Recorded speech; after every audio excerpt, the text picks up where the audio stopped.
Live from PDAC 2015, it's the Small Cap Power Expert Interview featuring Eric Coffin. Today we're at PDAC 2015 with Eric Coffin. Welcome, Eric. Hi, thanks for having me again. So which commodity do you think will have the best upside potential for 2015? If we're going to just talk about where things are at the end of the year, I suspect the best percentage move is probably going to be uranium, for the simple reason that hardly anybody's actually making money in uranium right now. It needs to move up for anybody to get anywhere. I like zinc, but I don't think 2015 is going to be zinc's year. I think it's probably going to be 2016, but you may actually see it start to move before that. There's a large zinc mine that basically gets to the end of its mine life in Q3. When Century goes offline, the deficit, basically the inventory that's been falling off for 3 years now, that drop-off should really accelerate after that. So I think 2016 could be a good year for zinc, but I'm not sure where it's going to get to by the end of this year, so I put that probably second after uranium. And actually I think copper is probably going to come back a little bit too. There's been several mine accidents, generator explosions, all the usual stuff you get at mine sites that have collectively probably knocked 300,000 or 400,000 tons off this year's copper production. Wow. I'd assumed all along there would be a fair-sized surplus this year. I wasn't expecting copper to do that well this year, but I think that surplus may actually not show up. So we may have seen the worst of it a month ago. Great, thanks for that. Why do you think there's still a place for small cap stocks in investors' portfolios? Well, I mean, if you're someone that follows the sector, the mining business, if you will, and the commodity business, even after all the trials and tribulations, everything we've been through in the last decade, it's still the juniors that are the discoverers. They're the ones that find new deposits. Exploration spending is being decimated.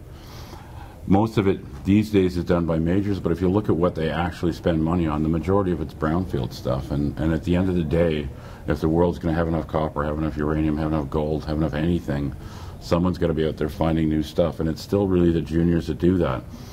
Is that a low-risk proposition? No, it's an extremely high-risk game.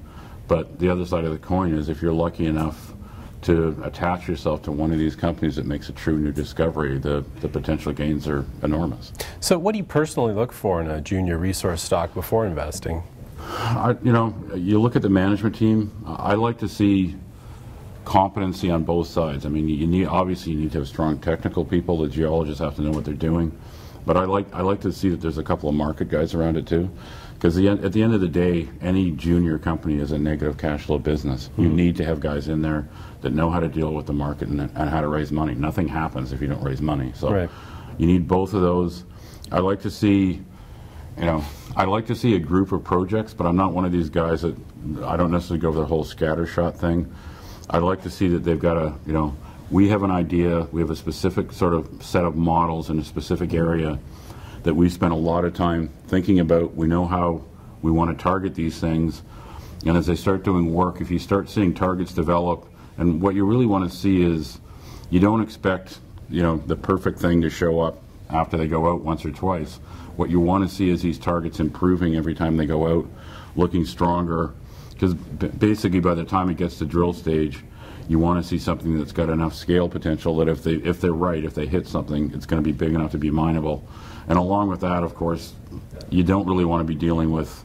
There's a lot of jurisdictions in the world that they're just too hard, either for infrastructure reasons, political reasons, CSR reasons. There's a lot of parts of the world where they simply don't want to have a big hole in the ground next door. Right. And in my experience, it's so hard to get past that. I'd rather just stay away from countries where I just know it's going to be too painful. Right. So actually, could you give us a couple tips on what our investor audience should look for to ask management, these juniors? Basically, you want to ask them if you're looking at an exploration stage company, you want to talk to management and say, okay, what's your model? What's your target? If your exploration works, what are your expectations in terms of size and grade? What's the potential of these targets you're drilling? What does your share structure look like? I mean, I like to see guys that have skin in the game. I don't have a lot of patience with juniors where either the guys gave themselves a ridiculous amount of stock more or less for nothing when they set it up. I mean, I want to see guys that are invested in it right next to me.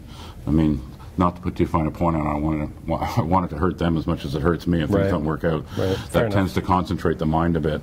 So, and obviously, you've got to see that they've got the money to get the next couple of stages done. So here we are, PDAC 2015. You know, I'm going to have to ask you, what are your favorite resource stock picks? Some of your favorites? Some of them are here, some of them aren't.